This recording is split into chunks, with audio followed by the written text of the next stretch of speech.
পুরা এই যে নামাজের মধ্যে এখন নামাজের গল্প না, এখন একটা গল্প শুনে তুমি। বড় পীর আব্দুল কাদের জিলানী রহমতুল্লাহ আলাইহির নাম শুনছো?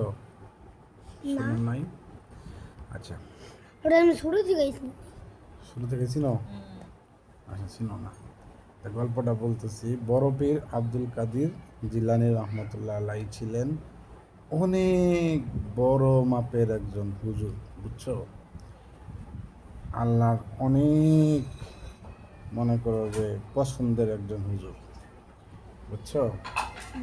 তো এই বড় পীর আব্দুল কাদের জিলানী রহমতুল্লাহ আলাইহি যখন তোমার মতো বড় আছিল, বুঝছো, তখন একটা মাদ্রাসায় পড়তো। পরে তোমার মাদ্রাসা যেরকম এই যে বাসার কাছে না, কিন্তু বড় পীর আব্দুল কাদের জিলানীর মাদ্রাসা কিন্তু এত কাছে আসছিল না। কত করছে এই যে তোমার মাদ্রাসা যেরকম বাসা থেকে হাইরা কাছে না, ওনার মাদ্রাসা তো কাছে ছিল না, এই দূরে ছিল। অনেক দূরে ছিল, অনেক দূরে। ধরো আমাদের গ্রামের বাড়ি আর ঢাকা যেমন না, নারায়ণগঞ্জ যেরকম, হ্যাঁ, এরকম দূরে, বুঝছো? তো বরফের আব্দুল কাদের জিলানী রহমতুল্লাহ আলাই এই দূরের একটা মাদ্রাসায় আবাসিকে থাইকা পড়াশোনা করতো। তারপরে একদিন ছুটিতে বাড়িতে আসলো। বাড়িতে আসার পরে তো বাড়িতে বরফের আব্দুল কাদের জিলানী রহমতুল্লাহ আলাইয়ের এই আম্মা, মা, হ্যাঁ, বড় পীর আব্দুল কাদের জিলানীরে বললো যে বাবা, তুমি কখনো মিথ্যে কথা বলবা না, বুঝছো? এই আব্দুল কাদের জিলানী রহমতুল্লাহ যে হুজুর, ওনার মায় বললো যে তুমি কখনো মিথ্যা কথা বলবা না। কেন মিথ্যা কথা বলবা না? মিথ্যা কথা বললে, তো মিথ্যা কথা বললে হচ্ছে গুনাহ হয়, পাপ হয়। এই জন্য বড় পীর আব্দুল কাদের জিলানী রহমতুল্লাহ আলাইয়ের মায় মিথ্যে কথা বলতে মানা করলো। তো বড় পীর আব্দুল কাদের জিলানী রহমতুল্লাহ আলাই তো আল্লাহর প্রিয় বান্দা, বুঝছো? তো অনেক বড় হুজুর, হ্যাঁ। তো উনি হচ্ছে মায়ের কথা সব সময় শুনে। বড় বড় হুজুর যারা, তারা সব সময় মায়ের কথা শুনে, বুঝছো? হুজুররা কিন্তু মার কথা শুনে, মার কথা না শুনলে কিন্তু হুজুর হওয়া যায় না, বুঝতে পারছো?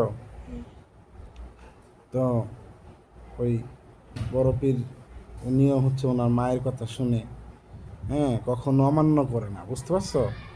তারপরে একদিন হচ্ছে মাদ্রাসায় যাচ্ছে, ঠিক আছে? মাদ্রাসায় যাওয়ার জন্য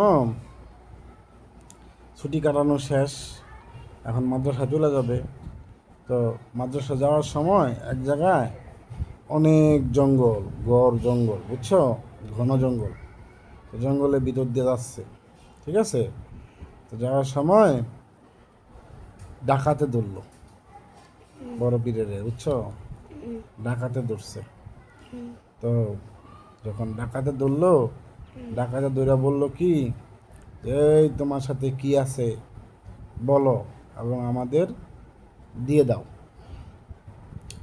তো বড় পীর আব্দুল কাদের জিলানী রহমতুল্লাহ আলাই ওনাকে যাওয়ার সময় ওনার আম্মায় কিছু খাবার দিয়ে দিছিল, বুঝছো, কিছু খাবার আর হচ্ছে কিছু টাকা দিয়ে দিল, স্বর্ণ মুদ্রা।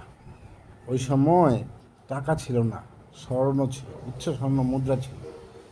তো স্বর্ণের মোহর। পরে বলল যে হ্যাঁ, তোমার কাছে কি আছে দিয়ে দাও। তো বড় পীরের মায় তো দিয়ে দিল স্বর্ণমোহর আর হয়েছে কি খাবার। তো বইলা দিল কি যে কখনো মিথ্যে কথা বলবা না, তাই না?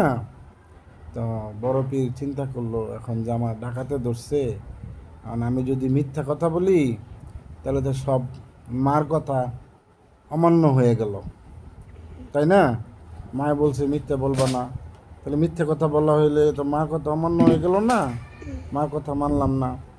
আর যদি আমি সত্য কথা বলি তাহলে তো আমার সব কিছু নিয়ে যাবে, তা আমি কি করবো? তখন অনেক চিন্তা করলো, চিন্তা করে বলল যে আমার কাছে কিছু খাবার আছে আর 40টা স্বর্ণমোহর আছে। মানে সত্য কথা বলল। কেন সত্য কথা বলল? ওই যে মায় বলে দিছিল সত্য কথা বলার জন্য। তো হুজুরে চিন্তা করলো, আচ্ছা ঠিক আছে, টাকা পয়সা সব নিয়ে যায় যাক, কিন্তু মার কথাটা শুনলাম। হ্যাঁ, তখন আর কি এই এই জন্য বলে দিল যে আমার কাছে 40টা স্বর্ণমুদ্রা আছে আর কিছু খাবার আছে। তো এটি ডাকাতরে দিয়ে দিল। এখন ডাকাত চিন্তায় পড়ে গেল। তো বড় পীররে জিজ্ঞাসা করলো, আচ্ছা তুমি আমাদেরকে মিথ্যে কথা না বইলা তুমি স্বীকার করলা কেন যে তোমার কাছে স্বর্ণমোহর আছে আর খাবার আছে? তুমি যদি স্বীকার না করতা তাহলে তো আমরা জানতে পারতাম না তোমার কাছে যে কিছু আছে। তুমি কেন স্বীকার করলা? তখন বড় পীর বলল কি যে আসলে আমি এই জন্য স্বীকার করছি যে আল্লাহ পাক রব্বুল আলামিন হচ্ছে মিথ্যা পছন্দ করে না। আর নবী করিম সাল্লাল্লাহু আলাইহি সাল্লাম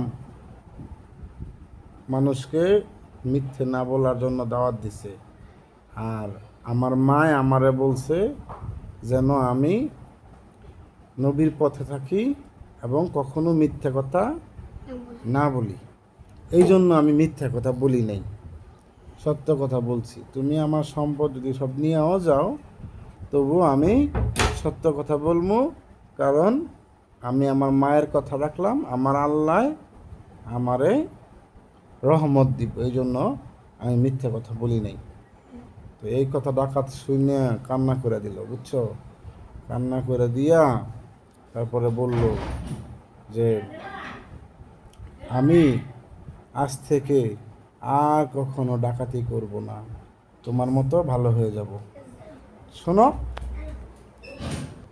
তারপরে ডাকাত তো বললো যে আর কখনো ডাকাতি করবে না।